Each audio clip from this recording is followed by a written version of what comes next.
There are probably 6 masters of the craft. I've had the pleasure of studying with 4 of them. The days of emailing your headshots and going on simple casting calls is over. I'm not going to pat you on the back. The reality is I've thrown people out of my class.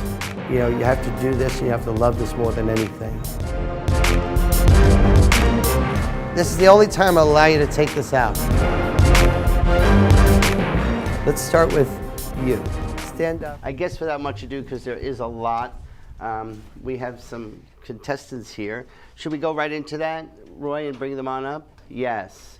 Who is the first one? What's your name? Chris. Chris, come on up. Is there any stools anywhere? Just so I could be taller?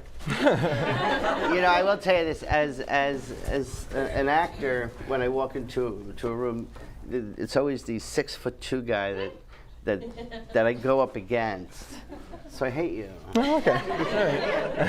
What are you doing? Tell me about what you're doing. I'm a full-time actor. Okay, no, in your monologue. Oh, I'm doing a monologue. Just a monologue I like. All right, so, why don't we shoot? Okay, where am I going? Just take it out over the audience. Okay, I can do that. All right. I'm stepping out of my comfort zone here. Cut me some slack, would you? No, but I have to admit this. When we fight, I wish so badly that we wouldn't. It always goes too far. No one ever concedes. You can be a big pain in the butt. I can too. You a little bit more than me. No, but there is nobody I want more than you. Not even the version of you I had when we first met. You grow more amazing every single day. So when we jab at each other with cruel words, just know that even in anger. Stop you there, John. These days, at least by me in New York, you're going to go up against Emmy winners. I had to coach an actress go up against an Oscar winner from Raging Bull. Mm-hmm. One day you're going to be up against somebody. So tell me what you're thinking, what is happening here as you're thinking of this person. Who are you talking to? Obviously a girl. Yes. Okay. I kind of thought it was like we just had a fight and like we started talking again but didn't really address it. So I'm trying to address it in like a lighthearted but like serious manner. Yeah. So that not to really like start a fight again, but just to kind of address it. Now, suppose that woman, do you have anybody in your life close to you? My mom. My mom. Never a babe? Sure. Okay. Can I borrow both your chairs a second? Yes.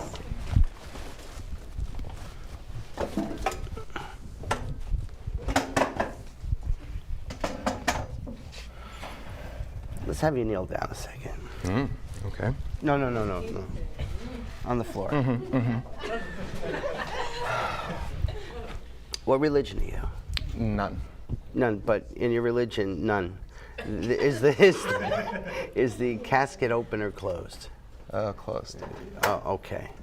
But have you ever been to a funeral where it was open? Yes. Yeah. Okay, let's use the mother. These are just words. These are just words that the playwright wrote. They mean nothing. The playwright got paid. He's getting residuals. He smiles every time you do his play. I smile every time someone does monologue or does one of my play. Mm-hmm.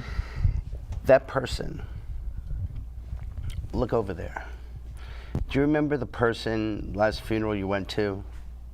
Mm-hmm. You could see that person, right? Mm-hmm. Right in front of you, only because we deal in specifics. Mm-hmm. And you remember the feel of cherry oak with metal, the coffin. Mm-hmm. Feel that wood and the cherry oak. Look at that person.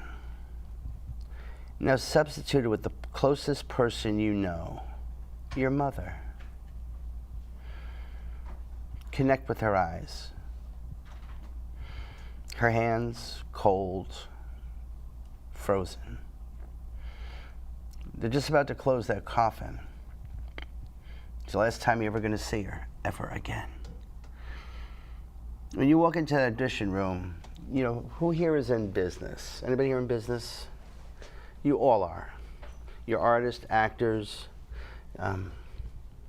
but you're business people. One day you're going to be in a room with 20, 30, 40 other people. We got 1 minute? Say goodbye to your mother for the last time. It's got to hurt like fucking hell. Yes, you could curse. Remember, they're closing the coffin in 5 minutes. Don't let them close the coffin. Stepping out of my comfort zone here, so cut me some slack. But Sir, I'm sorry, the funeral parlor's closing. You got to go. Don't let them close the coffin. when I'm stepping out of my comfort zone here, so cut me some slack. But when we fight, I wish so badly that we wouldn't.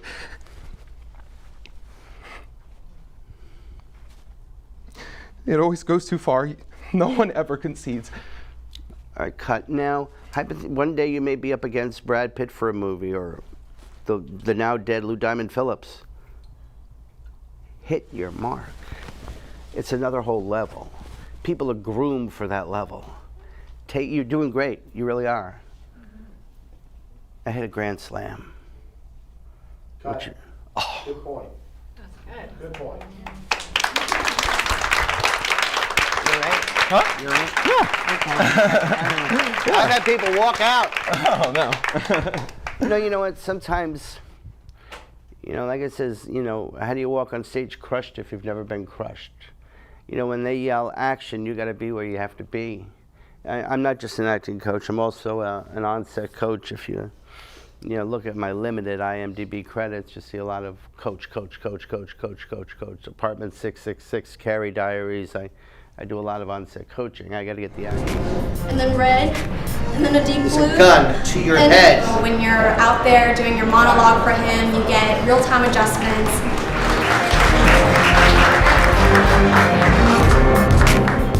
Which most men never feel, then saw to it. I am so thankful to have a talent like John Pallotta here in DC coming down from New York.